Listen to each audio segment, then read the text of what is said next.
Assalamualaikum warahmatullahi wabarakatuh. Waalaikumsalam. Alhamdulillah wassalatu wassalamu ala rasulillah.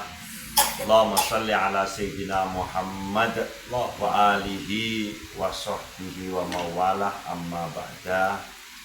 Yang kami hormati kaum muslimin muslimat, khususnya warga Nahdliyin Nahdliyat dimanapun berada, akhosil akhos, para masyayikh, para kiai, para tuan guru, para ajengan, para gus, para ning, warga besar Nahdlatul Ulama, dan juga pengurus struktural maupun kultural dimanapun berada.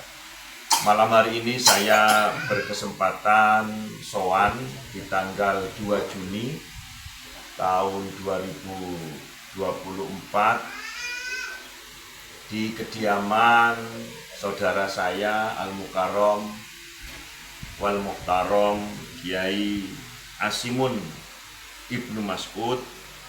Beliau adalah salah satu unsur pengurus wilayah DKI Jakarta, juga pengurus di Jakarta Timur dan juga NWC Cipayung.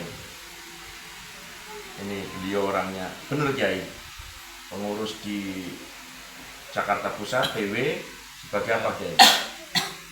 Di LWP, Lembaga Wakaf di PC Jakarta Timur, Ketua LTM, MWC Mustasar. Wih, komplit banget. Ini sebelah kiri saya juga, ini bukan Kiai ecek-ecek ini, beliau Kiai Ahmad Syarif Al-Munawi. Beliau salah satu unsur Suriah di Majelis Wakil Cabang Pondok Melati wilayah Kota Bekasi, dan juga calon wakil ketua Tanfidiyah Kota Bekasi. Perjumpaan silaturahmi malam hari ini itu adalah saya mencoba ngobrol tentang ternyata memang ada keresahan. Sekali lagi ada keresahan di beberapa pengurus Nahdlatul Ulama yang malam hari ini di wilayah Jakarta terkait apa statement, terkait pernyataan Rois Am PBNU, di mana pada suatu kesempatan beliau di daerah Gresik dengan kurang bijak menurut saya menyatakan bahwa kelompok pembatal nasab Habib atau Baklawi, yakni Kiai Haji Imaduddin dan kawan-kawan, itu adalah diasumsikan atau dituduh sebagai kelompok Khawarij, dituduh sebagai kelompok Wahabi, dituduh sebagai kelompok Syiah. Padahal saya sendiri Kiai Munawi kemarin tanggal 28, 29 saya 2 hari sengaja loh di rumahnya Kiai Haji Imaduddin. Kiai Haji Imaduddin ini Kiai betul. Beliau itu pimpinan Pondok Pesantren Nahdlatul Ulum sekaligus muassis Kiai. Tahun 2002. Sekarang tahun 2024 santrinya sudah 1000. Kok dituduh Syiah, dituduh Wahabi, dituduh Mu'tazilah. Ini yang kemudian saya sendiri habis pikir, dan ternyata keresahan saya, kesedihan saya sama frekuensinya dengan Kiai Asimun, dengan Kiai Ahmad Al-Munawi. Silahkan Kiai Ahmad, apa bentuk keresahan panjenengan dengan pernyataan Rois Am secara organisasi? Jadi begini Kiai, Siap. kita itu melawan Wahabi, melawan Syiah, Iya.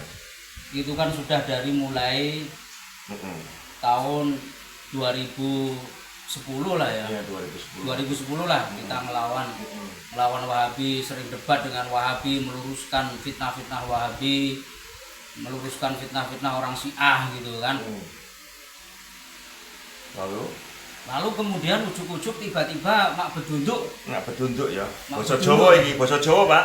Mak bedunduk Mbah Rois Am Suriah PBNU ngomong bahwa siapapun yang mendukung tesis Kiai Imad ini di belakangnya ada Wahabi atau malah Wahabi itu sendiri, ya Allah, ya Allah. dan Syiah sendiri.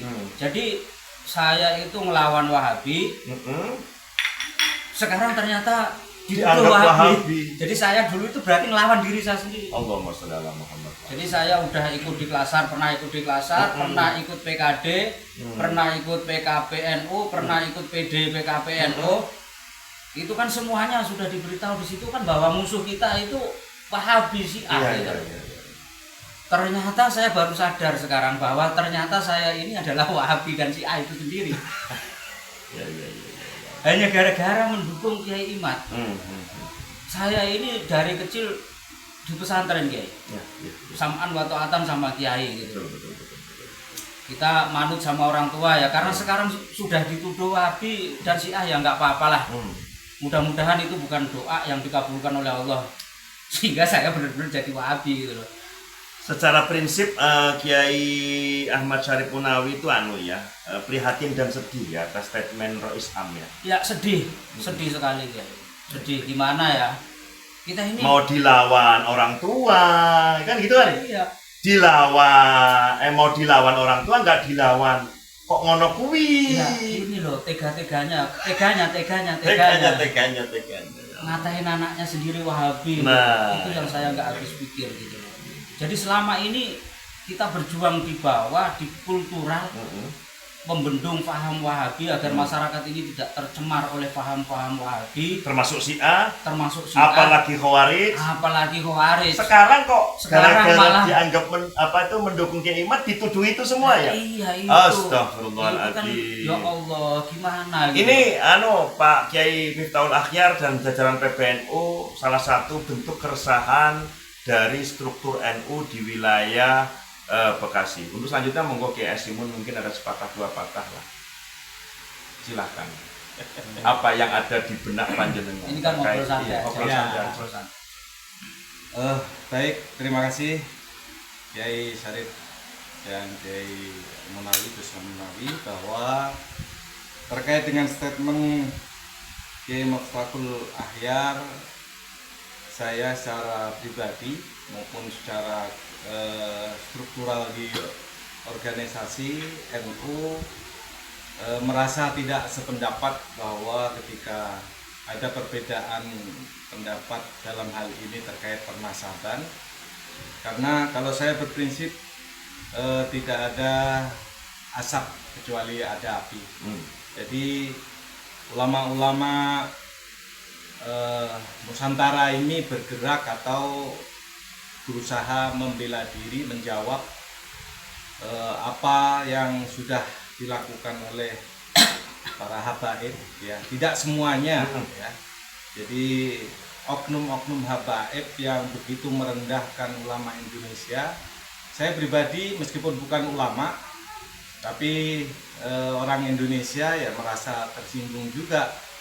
Kemudian ada statement bahwa ketika ada yang sependapat dengan pendapatnya, tesisnya Kiai Imad, kemudian digolongkan Khawarij NU, padahal Khawarij masa kini atau abad ini adalah Wahabi. Ya sama aja kita diwahabikan.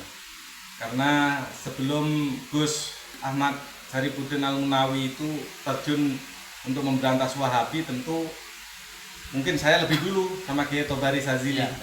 Saya sampai ke ujung kulon, sampai ke Tasikmalaya di pesantren Bahrul Ulum, kemudian ke Tegal, ke apa itu yang Naam Nur At-Tauhid Al-Arsyariyah Al-Maturidiyah itu semuanya adalah dalam rangka untuk mengkonter paham Wahabi saat itu, yang kita kenal dengan Sarkup, Sarjana Kuburan. Karena saat itu orang Wahabi itu tidak gentar dengan keberadaan Nahdien, tapi agak sedikit gentar dengan adanya Sarkup, organisasi yang dibentuk melalui online. Kemudian actionnya ini bisa mengkonter mereka. Itu pertama. Yang kedua, kalau kita menyadari oknum-oknum habaib yang sudah merendahkan ulama-ulama NU atau para pendiri NU, khususnya kayak Kiai Haji Hasyim Asy'ari, Gus Dur dan lain sebagainya, kemudian sekarang dibela begitu hebatnya sehingga Nahdien sendiri dikatakan Khawarij ini nggak tepat, apalagi referensinya ini mengambil hadis sahih terkait Dzulkhuwaisirah itu. Nah, itu kan Khawarij benar saat baginda Rasul Shallallahu Alaihi Wasallam masih ada. Dan Dzulkhuwaisirah itu oleh Rasulullah di hadis tersebut boleh dibunuh. Nah, iya. Repot ini. Berarti kalau kita sudah dikhawariskan, ini berarti halal dari Halal kita. menurut Islam, wah repot lagi. Kita ini seakan-akan diadu domba sendiri. Astagfirullahaladzim. Dari dulu kita ini dalam struktur kepengurusan ya hierarki memang ngikutin atasan, tapi dalam hal-hal terkait dengan hati nurani kemudian mengambil sikap ini nggak bisa dipaksakan. Dari dulu saya termasuk, saya dari sejak 2000-an itu udah masuk ke struktur, dari mulai ranting, MWC sampai PB, langsung lompat ke PB, kemudian ke PW, ke PC. Itu apa namanya, melakukan dakwah-dakwah NO di berbagai lini lah, dari kelas bawah sampai kelas atas, dan belum pernah mendengar statement yang seperti saat ini dari Rois Am PBNU. Dan saya sangat prihatin kenapa itu sampai terlontar, dan sama aja selama ini perjuangan kita ini nggak ada artinya. Mungkin itu saja jadi keresahan kami, statement yang viral itu. Ya kami yang tadinya nggak begitu mau tahu masalah pernasapan karena itu ada ahlinya sendiri, kami bukan ahli, tetapi ada statement terkait dengan pernasapan sampai apa namanya merendahkan kaum Nahdien sendiri. Ini yang saya tidak sependapat dan sangat kecewa dengan statement tersebut. Mungkin itu aja Kiai yang dapat kami sampaikan. Terima kasih. Terima kasih. Waalaikumsalam warahmatullahi wabarakatuh. Jadi gini ya saudaraku, jelas, tegas apa yang disampaikan oleh Gus Ahmad Syarif Al-Munawi, juga apa yang disampaikan oleh Ki Asimun. Intinya